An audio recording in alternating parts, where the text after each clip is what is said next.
galera, tá entrando no ar a nossa segunda e última edição desta segunda-feira e ó, recheado de informações para vocês. Então, ó, like no começo do vídeo que me ajuda bastante. Tá chegando pela primeira vez aqui no canal, já se inscreva, ative o sininho das notificações e siga o nosso perfil oficial lá no Instagram. Bom, pra galera que ainda tá querendo alimentar o sonho da Libertadores, o Vasco precisa fazer 12 pontos nessas 15 últimas rodadas, se a gente for pegar como parâmetro a classificação final do Brasileiro do ano passado. Ainda assim, sonhar com um G9. Só para vocês terem uma ideia, o nono colocado do Brasileiro do ano passado acabou com 55 pontos. Hoje o Vasco tem 43, são 5 jogos por disputar. Se o Vasco fizer mais 12 pontos, que são 4 vitórias, o Vasco chega aos 55 pontos do nono colocado do ano passado. Se o Vasco vencer 4 e empatar 1, ou seja, não perder nesses 5 jogos finais, ele chega a 56 pontos, que seria a pontuação das equipes que ficaram entre sétimo e oitavo colocado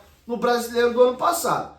A não ser que nesse ano a nota de corte seja mais baixa. A turma de baixo não consiga crescer tanto em pontuação na reta final e a galera que está ali do sétimo colocado ao nono, né, ou até o décimo, também fique meio que rateando, tenham bastante empate nessas retas finais, e aí essa pontuação para esse ano seja um pouco mais baixa. E aí os 5 últimos jogos do Vasco são Internacional em São Januário, Corinthians na Arena Itaquera, Atlético Goianiense em São Januário, Atlético Mineiro em São Januário e Cuiabá lá no Mato Grosso. Quero te ouvir. Deixa aqui embaixo nos comentários quantos pontos vocês acham que o Vasco faz nessa sequência. Vocês acreditam ainda que o Vasco consegue 4 vitórias nesses 5 jogos? Difícil, mas enquanto há vida, há esperança. Beleza? Bom, outro tema que eu queria falar com vocês é a respeito da data FIFA. Né? O Pumita Rodrigues foi o único jogador do Vasco convocado. O jogador já se apresentou à seleção uruguaia, estiloso pra caramba, né? O nosso Marcelo Adnet uruguaio. Inclusive tá com moral, um dos poucos jogadores que teve vídeo, né, do treinamento da apresentação foi ele, tá aí mostrando ele treinando ali na academia, ele postou essas imagens lá no Instagram dele também. E queria falar um pouco para vocês do reflexo dessa data FIFA no Vasco. O Vasco jogou contra o Fortaleza no sábado, ainda no sábado, os jogadores pegaram voo para o Rio de Janeiro, chegaram na madrugada, foram para suas casas ontem, vulgo domingo. Os jogadores se reapresentaram, fizeram um trabalho de regeneração, né, um regenerativo ali, e ganharam folga hoje e amanhã. Os jogadores se reapresentam só na quarta-feira, e aí vão treinar durante 8 dias para o confronto contra o Internacional de Porto Alegre, que é na quinta-feira da semana que vem. Esse duelo a princípio era na quarta-feira, mas a CBF empurrou para quinta, talvez por causa que o Inter tem jogadores aí convocados. Beleza? Para quem aí quer matar a saudade aí do Campeonato Brasileiro e dos nossos jogos aqui, quarta-feira agora tem um jogo entre Flamengo e Atlético Mineiro, válido pela rodada que passou agora, né? Esse jogo falta ainda acontecer. Esse jogo não foi junto com a rodada por causa da final da Copa do Brasil. E lá no sábado, o Atlético Mineiro faz o jogo atrasado dele com o Atlético Paranaense, tá bom? Então esse é o calendário do futebol brasileiro para os próximos dias agora. Beleza? Queria virar a chave agora e falar de outros temas com vocês a respeito aí da questão de janela e de jogadores aí, crias da nossa base. Vou falar de Evander, vou falar de Andrei Santos. Antes, lembrar vocês aí que a Betfair é a maior patrocinadora da história do Vascão da Gama e parceira nossa aqui no canal. Se quiser fazer suas apostas agora na data FIFA, corre lá na Betfair. Você tem vários benefícios, pagamento através de Pix, além disso, até R$600 para fazer apostas grátis. São R$15 disponíveis para você durante os 40 primeiros dias do seu cadastro. Além disso, você tem direito de participar de 10 super preços e 10 super cotações, que são as promoções que eu trago para vocês aqui no canal. Olha que maravilha, beleza? Betfair, parceiro do canal Futebolaço. Lembrando que tem que ser maior de 18 anos e apostar com responsabilidade. Você pode ganhar, mas você também pode perder. Se não é renda extra, é apenas um entretenimento. Dito isso, minha galera, vamos agora falar a respeito do Evander. O Evander deu uma entrevista muito boa aos companheiros do Charla Podcast, mas antes até de eu falar do Evander, eu queria trazer para vocês como anda a carreira do nosso cria. O Evander está muito bem. Para quem não lembra as características dele, ele é destro, ele tem 1,80 m, é um jogador que era considerado a maior joia da base do Vasco, camisa 10 de carteirinha da seleção brasileira, inclusive 10 do nosso time, subiu precocemente aí para os profissionais, inclusive foi o jogador mais jovem do Vasco a marcar gol em uma edição de Libertadores. Depois, se eu não me engano, o recorde dele foi quebrado pelo Paulinho durante a mesma competição. E aí o que acabou acontecendo? O Evander teve aquela postagem, deu aquela polêmica toda, ele quase foi negociado para duas equipes brasileiras em formato de troca enquanto esteve no Vasco. Ele ia ser envolvido numa troca com jogadores do Atlético Mineiro, de última hora o Campelo roeu a corda e depois ele ia ser trocado pelo Diego Souza no São Paulo. O Diego Souza viria para o Vasco em 2018 e o Andrei iria para lá, 2018 ou 2017. E aí o negócio acabou melando, uma pessoa interna, o Diego Souza já contou isso, inclusive algumas vezes, uma pessoa lá no São Paulo convenceu dele ficar e ele acabou ficando. E aí depois ele acabou até continuando com o imbróglio lá e decidiu ir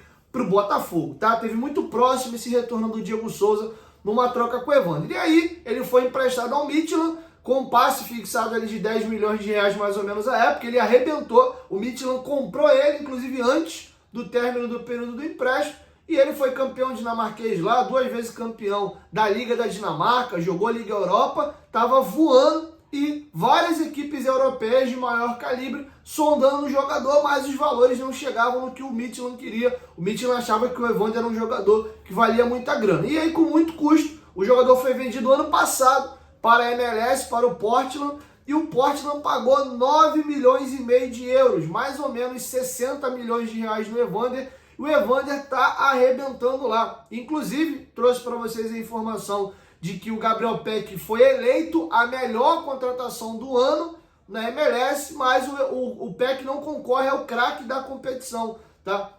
O Evander chegou no ano passado e ele está concorrendo com o Messi, com o Acosta, se eu não me engano, com o Orellana, eu não vou lembrar exatamente todos os nomes, mas o Evander concorre ao craque da temporada. E vamos aqui a alguns números do Evander. Na atual temporada, 32 jogos, 15 gols e 18 assistências. Ano passado, 48 jogos, 18 gols e 8 assistências. Temporada 22, 47 jogos, 17 gols e 11 assistências. Temporada 2021, 39 jogos, 7 gols e 9 assistências. Temporada 2020, 33 jogos, 9 gols e 11 assistências. Logo assim que ele chega, 32 jogos, 12 gols e 3 assistências. Esses são números de 2019 para cá. Então, um jogador que tem excelente carreira, teve negociando com o Flamengo e com o Palmeiras na última janela. O Portland pediu uma grana alta e aí o Flamengo e o Palmeiras deu uma recuada. Mas ele teve um imbróglio com a diretoria lá da equipe dele, porque eles prometeram algumas questões financeiras para ele, não vem honrando. E isso teria incomodado o Evander. O Evander foi a uma entrevista, né, deu uma entrevista na saída da beira do campo, meio que jogou a merda no ventilador e aí gerou essa rusga com a diretoria. E diferente da temporada passada e anterior, eles agora devem estar mais flexíveis a vender. É caro, mas eu acho que seria uma baita contratação. É um jogador de 26 anos de idade, ano que vem faz 27. Pô, Dieguinho, tá arrebentando no MLS. O Thiago Almada do Botafogo tava lá, o Gregory do Botafogo tava lá, o Savarino do Botafogo tava lá. Então vamos parar de querer achar que jogador que está na MLS não é bom. O Thales tem ajudado o Corinthians e também estava lá. O Peck, que ano passado estava arrebentando no Vasco, continua arrebentando lá. Então tem um pouco de preconceito com a Liga Norte-Americana. E aí eu vou deixar com vocês o próprio Evander agora. Ele deu uma entrevista para o Charla Podcast falando a respeito a respeito dessa negociação que ele teve no meio do ano agora com o Flamengo e Palmeiras e objetivos de carreira dele voltar à seleção brasileira. Ele foi base sempre na base, no profissional não conseguiu pegar a amarelinha, mas pelo momento da seleção ele acha que ele tem vaga e ele quer ir para um clube que lhe dê condição de protagonismo e que ele possa ser convocado. E aí por isso que o Flamengo e o Palmeiras ali seriam clubes que o interessariam até o procurarem. E ele vai ser perguntado sobre o Vasco. Ele diz sim que as portas estando abertas, ele está à disposição, o Vasco procurando, ele volta amarradão. Então vou deixar com vocês o Evander contando um pouquinho dessa carreira dele depois que saiu do Vasco. Um trecho curto, mas dá pra gente entender o contexto. E aí eu vejo também uma mudança de mentalidade. Os jogadores hoje são mais profissionais. O coração, a formação é importante, mas os jogadores colocam o profissionalismo acima dessa questão sentimental. Tem casos e casos, tem jogadores que conseguem construir uma identidade com o clube, extrapola um pouquinho isso. O Peck conseguiu construir isso. Diria até mais mérito do Peck do que o contrário, porque a torcida do Vasco bateu muito no Peck, mas na reta final, no último ano, o Peck conseguiu virar a chave e saiu daqui com mais carinho. E hoje a torcida gosta, mas o Peck apanhou pra caramba. E o Evander passou um processo similar. Inclusive é citado essa questão da torcida do Vasco ter um pouco o pé pesado para cobrar os jogadores da base. Então tá legal esse trecho do Evander e gostaria de dividir com vocês. Dando crédito aqui aos companheiros do Charla Podcast. Inclusive eu fui lá 2 vezes. Inclusive se jogar Dieguinho, Futebolaço, Charla, quem quiser assistir o episódio completo que eu gravei lá, e uma outra participação, eu e o Daniel Brown, antes das semifinais aí da Copa do Brasil, no Mundial de Labieri. Com vocês, o Evander no Charla Podcast, falando sobre esses temas. Tu quase voltou. Antes, não voltou por isso, porque eles não estavam abertos a ouvir. Teve interesse em alguns times do Brasil, né? A gente ouviu muito aqui no Rio falar do Flamengo tentando sua contratação. E teve agora... Aconteceu mesmo, assim. Sim, teve interesse também do Palmeiras também. E teve, agora no meio do ano, teve teve interesse também de clubes europeus, né, perguntando de situação. Mas eles não queriam vender, a intenção deles não era vender. Tu não veio pro Brasil por causa disso, porque eles não... Eles não queriam vender. Se eles quisessem, ou você vindo pro Flamengo, ou Palmeiras na época, assim. Sim, porque é mais meu plano de carreira também, né, porque eu quero voltar pra onde eu vou poder me destacar pra poder ir pra seleção brasileira, né. Eu joguei seleção brasileira de base, já fui campeão com a seleção, então... aproveitar também esse momento que a seleção está em reformulação, eu quero poder vir para um lugar onde eu possa me destacar e ser de fato considerado para ir para a seleção. Com certeza, cara. Pô, jogadoraço, assim. E no momento desse, óbvio que vão chover propostas, né? No momento que o clube está querendo. Chegou a ficar mais perto de alguma situação, ou do Flamengo ou do Palmeiras? Não, as duas foi praticamente a mesma coisa, foi interesse, perguntaram condições e tal. E aí o Portman falava um valor astronômico, né, para eles não venderem, e acabou ficando nisso. O brasileiro é um dos únicos no mundo, junto com a Argentina ali, que o 10 tem espaço pra se destacar, né? Então, pensando na tua posição e na tua qualidade, assim, eu acho que é um plano, sim, de pegar. Ainda mais bem pra um time desse que tá contratando, que tá na ponta, Palmeiras, Botafogo, Flamengo. Vai ter projeto Europa também, mas teu olhar é Brasil pro ano que vem? Então, como eu falei, acho que não é o jogador que escolhe o clube, né? É o clube que escolhe o jogador, e é assim que funciona. Mas... lógico que meu olhar é para ir para um lugar onde eu possa ser visto e começar a ser reconhecido de uma maneira que eu possa ir para a seleção, sabe? Esse é o seu objetivo? Esse é o meu objetivo. Para poder voltar não, né? Que eu nunca fui profissionalmente, mas como na base eu já fui, quero ir para a seleção, quero estar aí de novo no nome, né? Agora eu vou te perguntar isso, assim, porque a galera tá perguntando aqui. O Vasco, mano, tem prioridade ou não? Ou você tá... Até pra sua história lá, né? Saiu machucado, não saiu machucado? Qual é a parada, assim? Não saí machucado, É que, assim, a própria torcida do Vasco, a galera tá comentando isso aqui, acha que a torcida do Vasco, ela é muito exigente por conta dessa situação de precisar durante esses anos de jogador, muito exigente com as crias do Vasco, assim, com os crias do Vasco. O torcedor, ele é muito sentimento, né? Muito apaixonado, né? A gente, outro dia eu tava vendo agora o jogo do Vasco e do Atlético na semifinal da Copa do Brasil. Sim. E aí o Paulinho é declarado Vasco e tal e tudo. Só que ele pisou lá em São Januário e foi vaiado. Então, assim, a gente não Porque, sabe. Porque, se eu não me engano, na semana ele falou que ele é torcedor do Fluminense. Foi isso. Então, ele falou foi isso? É isso eu vi. Ele queria no Vasco, mas... Sim. Então, mas a gente não sabe o dia de amanhã, as coisas que podem acontecer. Mas claro que se as portas estiverem abertas pra mim, entendeu? Eu tô à disposição, sabe? Como eu disse, acho que meu primeiro objetivo é voltar, seja pro Brasil ou pra Europa, mas voltar pra ser visto, sabe? Que meu objetivo principal de carreira é estar na seleção. Os últimos 2 anos eu vim jogando como 10, de fato, mas outras funções. Joguei 4 anos e meio como 8 na Europa, né? Na Dinamarca.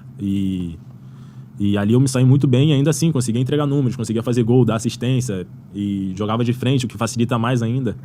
Então, são as duas posições, acho que é até importante hoje pro jogador saber fazer, né, uma, 2 funções, até para cada situação de jogo ali, poder se adaptar, mudar. A gente vê do Gerson. O Gerson faz 2, 3 funções ali durante o jogo e é o jogador hoje, principal jogador do Flamengo. Então, independente, acho que de posição, acho que tá no momento certo, na hora certa, no clube certo, que as coisas vão encaixar. Aí a pergunta que a galera fez, tu jogaria no Flamengo? Acho que sim. Ué, se as portas estiverem abertas, eu não Também. fecho as portas pra nenhum clube, Eu quero sabe? isso. Eu sou um cara que não digo não pra ninguém, entendeu? Acho que se as portas estiverem abertas, se for um projeto legal, um projeto de carreira, acho Pra que ver seja futebol profissional, né, válido. mano? Essa é a parada. Bom, galera, por último e não menos importante, queria trazer um trecho de uma entrevista que o Andrei deu recentemente agora também, falando aí que tem sim um desejo de voltar ao Vasco, mas a esposa dele é corintiana doente, fica pentelhando ali para um dia ele jogar com a camisa do Corinthians. Ele falou que pretende realizar o sonho da esposa. E de novo, volto no que eu falei do Evander. Às vezes a galera estranha um pouco essa questão de ouvir jogador que é base de um clube falando que jogaria em outro sem problema, mas é o futebol de hoje. Por isso que eu falo para vocês que a função do torcedor, quem ama de verdade essa cruzinha de malta que tá aqui, ó, somos nós. Então nós devemos sempre colocar a instituição acima de jogadores. E muitas das vezes eu até vejo alguns torcedores com comportamento de meio que botar o jogador pau a pau com a instituição e às vezes até acima, né? Mas enfim, cada um no seu quadrado, como diz um funk carioca antigo. Vou deixar com vocês o Andrei comentando essa situação de voltar ao Vasco, mas também de realizar o sonho da esposa de vê-lo jogando no Corinthians. Claro que no retorno, mais pra frente, eu iria priorizar o Vasco, mas eu tenho uma promessa com a minha esposa de voltar e fazer de tudo para jogar no time dela, né, que é o Corinthians. E quando eu prometo, eu sempre tenho que cumprir, né? Sempre quando tem jogo do Corinthians, a gente acaba vendo junto e ela fala, ó, tem que jogar lá, tem que jogar lá. Ela já comprou a camisa do Corinthians pra mim. Bom, galera, é isso. Outros tempos, quero te ouvir. Deixa a sua opinião aqui embaixo nos comentários sobre tudo que a gente discorreu nesse vídeo, beleza? Assim eu vou encerrando com vocês a nossa segunda edição e amanhã eu volto, se Deus quiser, vou tentar fazer 3 vídeos aí pra vocês e a gente aumentar a nossa produção. A gente voltou a dar um gás aí, voltou a conseguir gravar, graças a Deus minha cabeça tá um pouquinho melhor. Vamos meter pau na máquina aí. Tá difícil, tá meio ruim de conteúdo, mas a gente vai se esforçar. Vai ser tenso gravar vídeo nesses nossos próximos 8 dias sem jogos do Vasco aí e sem nada assim tão importante rolando no bastidor. Vamos ver, tá bom? Então é isso. 1, 2, 3, futebolaço, tamo junto, família. Dessa moral, chegou até o final do vídeo, esqueceu de deixar o like, deixa. Não é inscrito? Se inscreve aí, dá essa moral pra gente. Beijão, tamo junto e até amanhã.